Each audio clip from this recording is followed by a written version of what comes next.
Assalamualaikum warahmatullahi wabarakatuh. Salam sejahtera untuk kita semuanya. Om Swastiastu, Namo Buddhaya, dan salam kebajikan.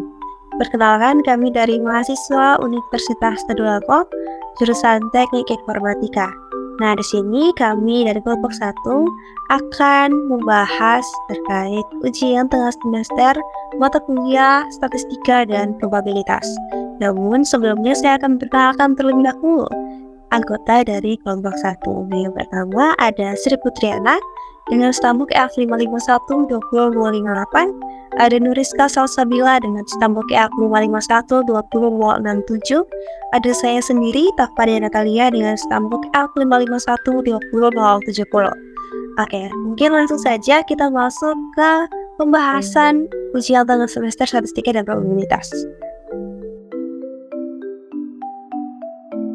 Nah, kita masuk di pembahasan yang pertama, yaitu penerusan data. Nah, apa sih penerusan data itu? Dalam statistika, istilah penerusan data ini mengacu pada metode untuk mengisi atau memperkirakan nilai hilang dalam kumpulan data. Dalam hal ini umum terjadi ketika ada data yang tidak lengkap atau terdapat nilai yang hilang dalam variabel tertentu. Nah, adapun tujuan dari penerusan data yaitu untuk memperoleh perkiraan yang masuk akal atau mungkin untuk nilai-nilai hilang berdasarkan informasi yang ada. Nah, metode penerusan data ini dapat bergantung pada jenis data yang hilang, sumber data yang tersedia, dan asumsi yang dibuat tentang data tersebut. Adapun teknik-teknik dari penerusan data yaitu yang pertama, pengisian dengan nilai tengah, yang kedua ada pengisian dengan nilai terdekat, yang ketiga ada pengisian dengan regresi, dan yang keempat yaitu pengisian dengan teknik imputasi. Nah, selanjutnya yaitu pembahasan terkait pengukuran tendensi sentral. Apa sih pengukuran tendensi sentral itu? Nah, pengukuran tendensi sentral ini merupakan metode untuk menemukan nilai pusat atau nilai tengah dari sekelompok data. Ini memberikan gambaran tentang di mana sebagian besar data cenderung berkumpul atau berpusat. Nah, pengukuran tendensi sentral ini digunakan untuk menyederhanakan data menjadi satu nilai yang mempresentasikan keseluruhan distribusi. Adapun metode pengukuran tendensi sentral yang pertama yaitu rata-rata atau biasa dikenal dengan mean. Nah, rata-rata sendiri merupakan hitungan jumlah dari seluruh data dibagi dengan jumlah atau banyaknya data. Nah, ada dua nih untuk metode perhitungannya, ada data tunggal dan data berkelompok. Nah, untuk data tunggal rumusnya yaitu mean sama dengan sigma nilai tiap data dibagi dengan n jumlah data. Nah, ada contoh soalnya nih. Apabila ada 6 mahasiswa mengikuti tes dengan nilai masing-masing seperti data yang tertera di bawah ini, maka carilah nilai rata-rata hitungannya. Nah, jadi untuk mencari rata-ratanya dimasukkan semua nilai dari mahasiswa ke 6 mahasiswa ini, lanjut dibahagi dengan jumlah datanya yaitu 6. Nah, total yang didapatkan atau nilai rata-rata yang didapatkan dari data tersebut yaitu senilai 72,5. Nah, ada nih juga data berkelompok seperti yang sebelumnya saya bilang. Nah, data berkelompok ini untuk menghitung data-data yang jumlahnya banyak atau berkelompok seperti itu. Nah, rumusnya yaitu mean sama dengan sigma titik TI atau titik tengah kelas I dikali FI atau frekuensi kelas I dibagi dengan sigma FI atau frekuensi kelas I. Nah, selanjutnya ada nih modus. Nah, modus sendiri adalah nilai dari beberapa data yang memiliki frekuensi tertinggi baik terbanyak dalam pengamatan. Nah, modus juga terbagi atas dua yaitu data tunggal dan data berkelompok. Nah, untuk data tunggal sendiri atau tidak berkelompok yaitu menurut Siregar ini merupakan ahli yang menyatakan menghitung modus dengan data tunggal dilakukan dengan sangat sederhana, yaitu dengan cara mencari nilai yang paling sering muncul di antara sebaran data. Nah, ini ada contoh soalnya.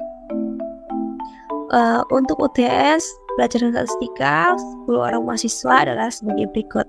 Nah, kita harus mencari nih modus dari data-data ini.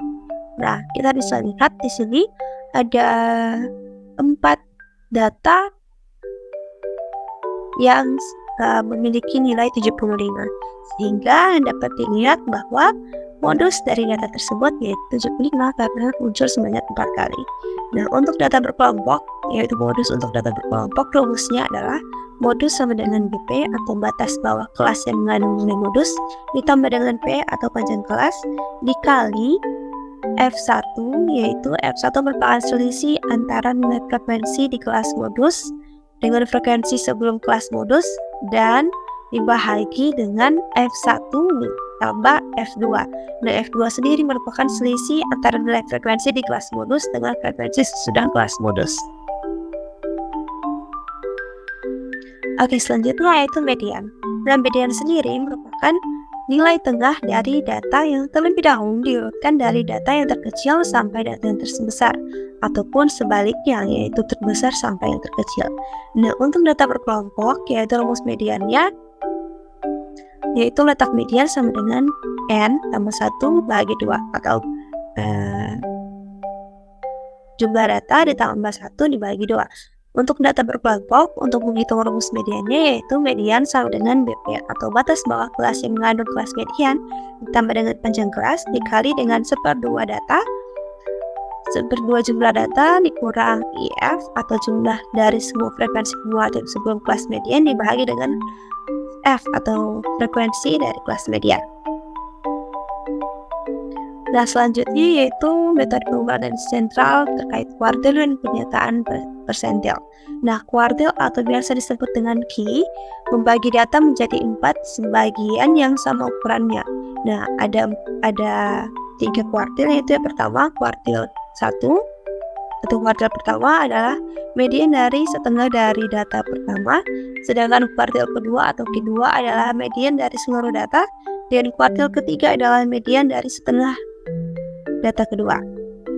Nah, ada juga nih pernyataan persentil. Nah, persentil adalah nilai di mana sejumlah persentase tertentu dari data berada di bawah nilai tersebut. Misalnya, persentil ke-25 adalah nilai di mana 25% data berada di bawahnya. Persentil ke-50 sama dengan median, dan persentil ke-75 adalah nilai di mana 75% data berada di bawahnya. Oke, untuk pembahasan selanjutnya akan dibahas oleh teman saya. Terima kasih. Baik, saya Sri Putriana dari kelompok 1 kelas B. Untuk poin pembahasan selanjutnya yaitu mengenai apa itu statistika, skala pengukuran, dan bagaimana implementasi kuartil persentil untuk data berkelompok. Yang pertama kita masuk pada apa itu statistika. Jadi di sini kita bahas terlebih dahulu definisi dari statistika, yaitu adalah ilmu yang mempelajari metode untuk mengumpulkan, menganalisis, dan menafsirkan data atau informasi numerik. Adapun tujuan utama dari statistika adalah untuk menghasilkan pengetahuan yang dapat digunakan untuk membuat keputusan yang lebih baik atau untuk membuat prediksi berdasarkan data. Selanjutnya, jenis metode analisis data pada statistika. Jadi di sini ada 2 jenis metode analisis data, ada statistik deskriptif dan statistik inferensial. Statistik deskriptif digunakan untuk menggambarkan dan meringkas data dengan menggunakan ukuran pemusatan dan ukuran sebaran seperti mean, median, modus, varians, dan standar deviasi. Statistik deskriptif dapat memberikan gambaran umum tentang data dan dapat membantu memahami pola atau karakteristik data. Selanjutnya, statistik inferensial digunakan untuk membuat kesimpulan atau inferensi berdasarkan sampel data yang dianalisis. Metode inferensial melibatkan penggunaan teknik pengambilan sampel yang tepat, uji hipotesis, analisis regresi, dan teknik lainnya untuk membuat prediksi atau kesimpulan tentang populasi yang lebih besar. Berikutnya kita masuk pada apa itu skala pengukuran. Skala pengukuran adalah cara untuk mengukur atau menggolongkan data dalam statistika. Skala pengukuran digunakan untuk menentukan jenis analisis statistik yang dapat dilakukan pada data serta untuk menentukan ukuran pemusatan dan ukuran sebaran yang tepat. Selanjutnya di sini ada beberapa macam skala pengukuran. Di sini saya tampilkan 4 macam. Yang pertama ada skala nominal, yaitu menggolongkan data ke dalam kategori atau label seperti gender, warna, dan sebagainya.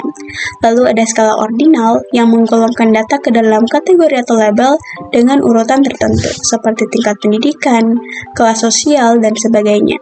Yang ketiga ada skala interval, yaitu mengukur data dengan interval yang tetap atau sama antar nilai, seperti suhu pada skala Celcius atau Fahrenheit. Yang keempat ada skala rasio untuk mengukur data dengan interval yang tetap atau sama antar nilai, dan punya nilai nol mutlak seperti berat badan dan sebagainya. Selanjutnya kita masuk pada kuartil dan persentil. Jadi di sini adalah penjelasan lebih mendalam mengenai kuartil dan persentil untuk data berkelompok. Yang pertama ada kuartil. Kuartil yaitu nilai yang membagi data menjadi 4 bagian sama besar. Kuartil berkelompok adalah nilai yang membagi data yang berkelompok menjadi 4 bagian sama besar. Nah, di sini ada rumus untuk menghitung kuartil berkelompok, yaitu QI sama dengan tepi bawah kelas ditambah I per 4N dikurang sigma FSQI per FQI dikali panjang kelas. Jadi di sini N merupakan jumlah keseluruhan frekuensi dari semua kelas, lalu F adalah frekuensi, dan P adalah panjang kelas. Selanjutnya untuk persentil adalah nilai yang membagi data menjadi 100 bagian yang sama besar. Persentil berkelompok adalah nilai yang membagi data yang berkelompok menjadi 100 bagian yang sama besar. Adapun rumus untuk menghitung persentil berkelompok adalah PI sama dengan tepi bawah kelas ditambah I per 100N, N merupakan jumlah keseluruhan frekuensi, lalu dikurangi sigma FSPI, yaitu sigma dari frekuensi kelas sebelum kelas persentil, kemudian dibagi dengan frekuensi kelas persentil, dan dikalikan dengan panjang kelas dari kelas persentil. Adapun untuk implementasinya akan saya jelaskan lebih lanjut. Berikut untuk implementasi kuartil dan persentil pada data berkelompok. Jadi di sini telah saya sediakan data, ada 6 kelas dengan jumlah frekuensi adalah 50. Di sini kita akan mencoba untuk mencari kuartil 2 dari data ini dan persentil 80. Kita mulai dari mencari kuartil kedua. Jadi di sini kita masukkan rumus yang sudah kita bahas sebelumnya, lalu ada datanya. Kemudian pertama untuk menentukan kuartil kedua, kelas kuartil kedua. Jadi di sini ada rumus yaitu I per 4N.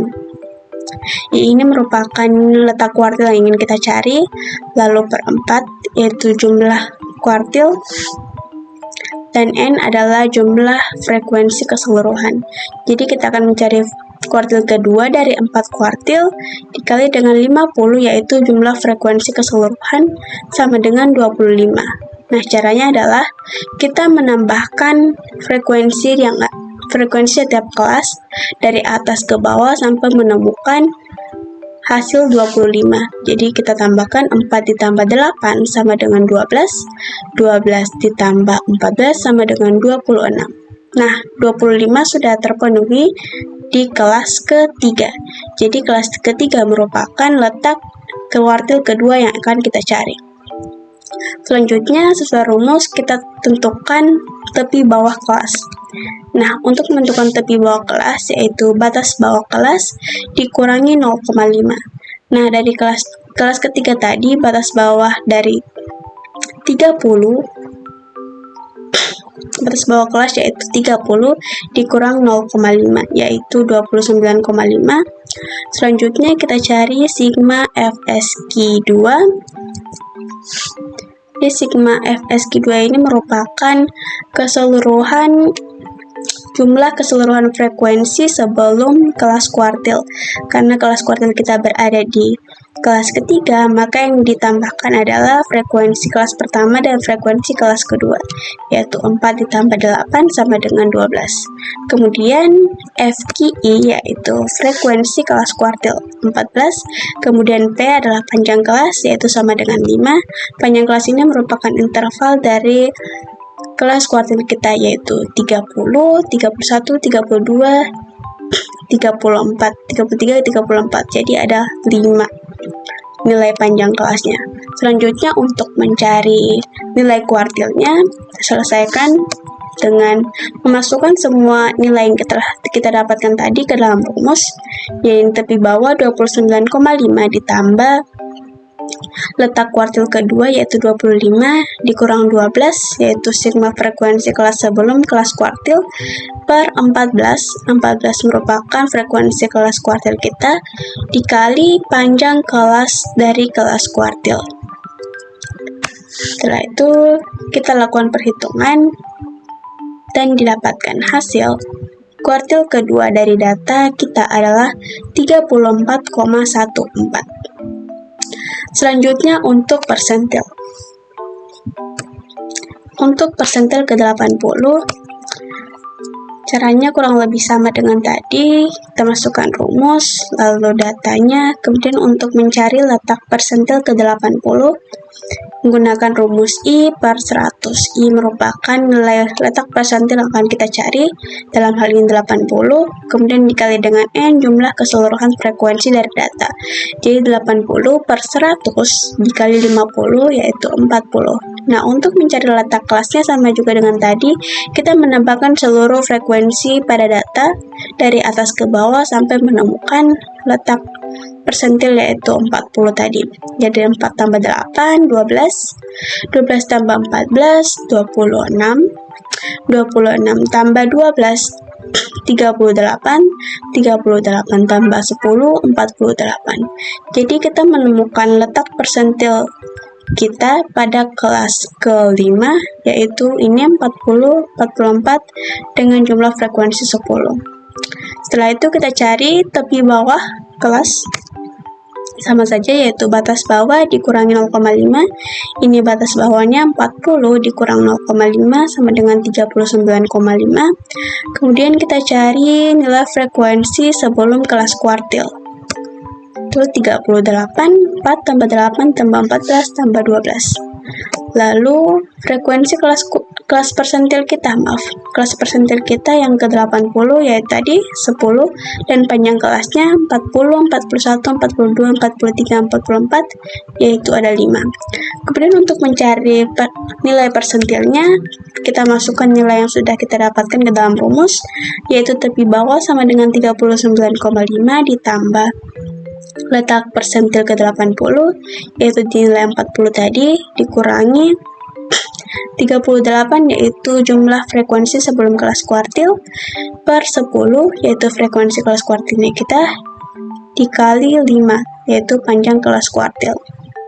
Kemudian dijumlahkan sehingga didapatkan hasil persentil ke-80 dari data kita adalah 40,5. Sekian implementasi untuk kuartil dan persentil. Selanjutnya untuk poin kemiringan, dispersi dan sebagainya akan dipaparkan oleh rekan saya.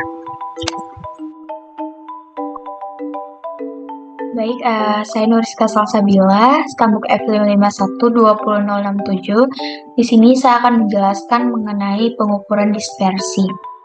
Nah, untuk definisinya sendiri, ukuran dispersi adalah ukuran statistik yang digunakan untuk menggambarkan sejauh mana sih data tersebar dalam suatu himpunan. Nah, ukuran dispersi itu pada dasarnya adalah pelengkap dari ukuran nilai pusat dalam menggambarkan sekumpulan data. Jadi, dengan adanya ukuran dispersi, maka penggambaran sekumpulan data akan menjadi lebih jelas dan tepat. Nah, di sini ukuran dispersi itu ada berbagai macam. Nah, untuk yang pertama itu adalah range atau jangkauan. Jadi, jangkauan ini adalah selisih nilai terbesar data dengan nilai terkecil data. Ini untuk data tunggal ya. Jadi, di sini dapat dirumuskan itu range adalah Xmax kurang Xmin, di mana Xmax itu adalah nilai terbesarnya dan Xmin itu nilai terkecilnya. Nah, di sini ada contohnya. Jadi, bisa dilihat di sini kami mengambil data untuk data tunggal ya. Jadi, tentukan jangkauan data atau range dari nilai 10, 12, 18, 20, 25, 30, 35, dan 50. Nah, dapat dilihat penyelesaiannya pada gambar ya. Di sini mengikuti gambar. Jadi kita tentukan dulu. Di sini datanya ini sudah terurut atau belum. Nampaknya sudah dari 10 sampai 50. Kemudian kita lihat Xmax atau nilai terbesarnya itu berapa. Jadi untuk nilai terbesarnya ada 50 dan nilai terkecilnya itu berapa? 10. Nah, lalu kita kurangkan dan didapatkan nilai jangkauan atau range dari data tersebut adalah 40. Nah, untuk yang kedua itu ada simpangan rata-rata atau deviasi rata-rata. Jadi deviasi absolut rata-rata itu mengukur seberapa jauh sih nilai-nilai dalam suatu kumpulan data tersebar dari nilai rata-ratanya. Nah, untuk rumusannya sendiri di sini saya mengambil data rumus untuk data tunggal. Jadi DR atau deviasi rata-rata sama dengan 1/n sigma dari mutlak X kurang X bar atau sama dengan sigma mutlak X kurang X bar per N. Jadi di sini X itu nilai datanya, X bar itu adalah rata-rata dan N adalah banyaknya data. Nah, di sini ada contoh dari pencarian simpangan rata-rata untuk data tunggal. Nah, deviasi rata-rata dari 2, 3, 6, 8, 11. Nah, pertama untuk penyelesaiannya kita mencari rata-ratanya terlebih dahulu atau X bar-nya. Jadi X bar itu merupakan total data per banyaknya data. Jadi kita jumlahkan datanya 2 tambah 3 tambah 6 tambah 8 tambah 11 itu jumlahnya 30, lalu kita bagi banyaknya data. Banyaknya data di sini ada 5 dan didapatkan hasil rata-rata yaitu 6. Nah, lalu kemudian kita mencari sigma dari mutlak X kurang X bar-nya. Jadi kita menghitung jumlah, karena di sini sigma maka kita menjumlahkan setiap operasi pengurangan dari data dan X bar. Jadi untuk data 2 kita kurang 6, 3 kurang 6, 6 kurang 6, 8 kurang 6, dan 11 kurang 6. Nah, kita jumlahkan semuanya didapatkan hasil 14. Nah, kembali pada rumus, itu untuk pencarian deviasi rata-rata sama dengan sigma X kurang X bar per N. Nah, kita dapat sigmanya itu adalah tadi 14 dan N-nya adalah 5, banyaknya datanya 5. Dan didapatkan simpangan rata-rata atau deviasi rata-rata itu sebesar 2,8. Nah, untuk yang ketiga dari ukuran dispersi itu ada varians. Nah, varians ini berfungsi untuk mengukur seberapa jauh sih nilai-nilai dalam sebuah kumpulan data tersebar dari nilai rata-ratanya. Nah, di sini ada dua rumus untuk varians. Jadi ada untuk sampel besar atau dengan banyaknya data lebih dari 30 dan untuk sampel kecil atau banyaknya data kurang dari 30. Nah, untuk banyaknya data lebih dari 30, rumusnya adalah X kuadrat sama dengan sigma X kurang X bar kuadrat per N. Dan untuk sampel kecil itu hanya berbeda di pembagian N kurang 1, pembagian antar datanya. Kalau untuk besar dia N to, kalau untuk sampel kecil dia N dikurang 1, banyaknya data dikurang 1. Nah, untuk contohnya di sini kami mengambil varians dari data tunggal. Jadi, bagaimana sih varians dari data tunggal? Di sini dari data 2, 3, 6, 8, 11 kita selesaikan dulu, kita lihat N atau banyaknya data itu ada berapa. Di sini banyaknya data ada 5, 2, 3, 6, 8, 11 itu 5.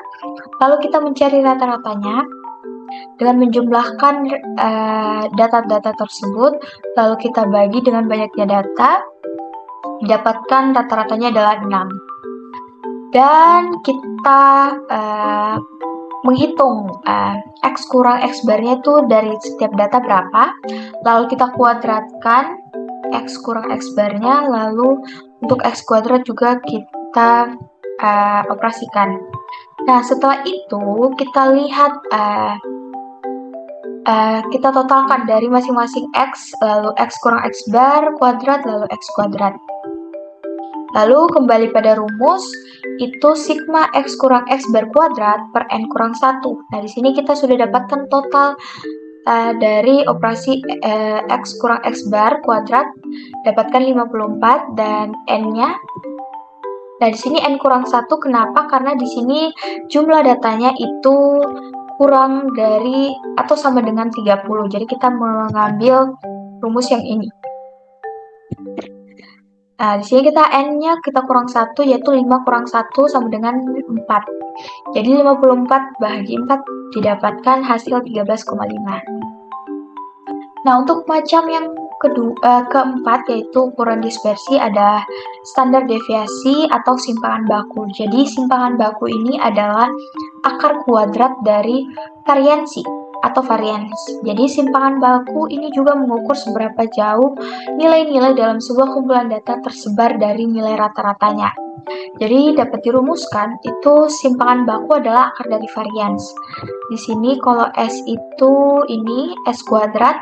Nah, kalau simpangan baku itu adalah S sama dengan akar dari varians.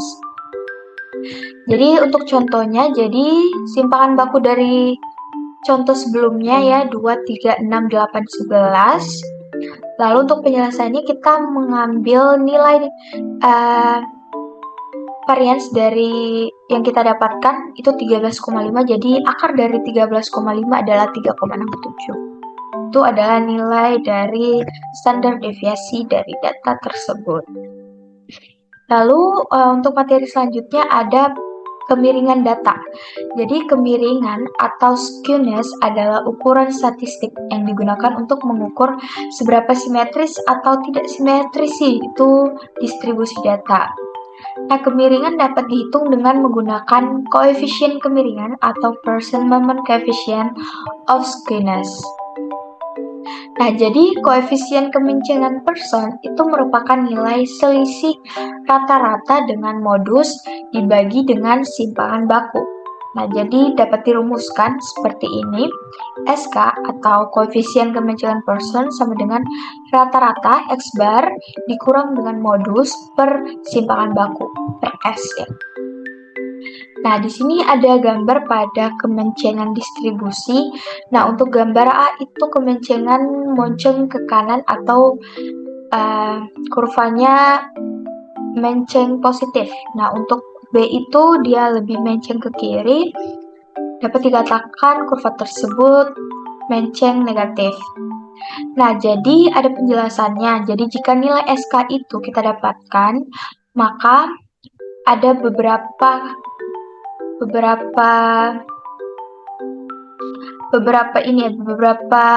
kategori. Yang pertama, SK sama dengan 0. Jadi kurva itu memiliki bentuk yang simetris. Nah, yang kedua, untuk kondisi kedua itu SK lebih dari 0. Jadi nilai-nilai terkonsentrasi pada sisi sebelah kanan. Ya, pada gambar A dapat dilihat. Nah, itu terletak di sebelah kanan MO atau modus, sehingga kurva memiliki ekor memanjang ke kanan. Nah, kurva menceng ke kanan atau menceng positif. Nah, untuk yang ketiga, kondisi ketiga itu ada SK kurang dari 0, di mana nilai-nilai itu terkonsentrasi pada sisi sebelah kiri, terletak di sebelah kiri modus. Ini dapat dilihat pada gambar B, sehingga kurva memiliki ekor memanjang ke kiri. Nah, kurva menceng ke kiri atau menceng negatif. Nah, untuk materi yang selanjutnya itu ada keruncingan data atau kurtosis. Jadi untuk keruncingan atau kurtosis itu adalah tingkat kepuncakan dari sebuah distribusi yang biasanya diambil secara relatif terhadap suatu distribusi normal. Nah, berdasarkan keruncingannya, itu kurva distribusi dapat dibedakan atas 3 macam, yaitu sebagai berikut ya. Pada gambar dapat dilihat ada 3 macam, yaitu ada leptokurtik, mesokurtik, dan juga platikurtik. Nah, di sini ada penjelasan dari 3 macam tersebut. Jadi untuk leptokurtik itu merupakan distribusi yang memiliki puncak yang relatif tinggi. Sini. Dan untuk platikurtik itu distribusi yang memiliki puncak hampir mendatar. Sini.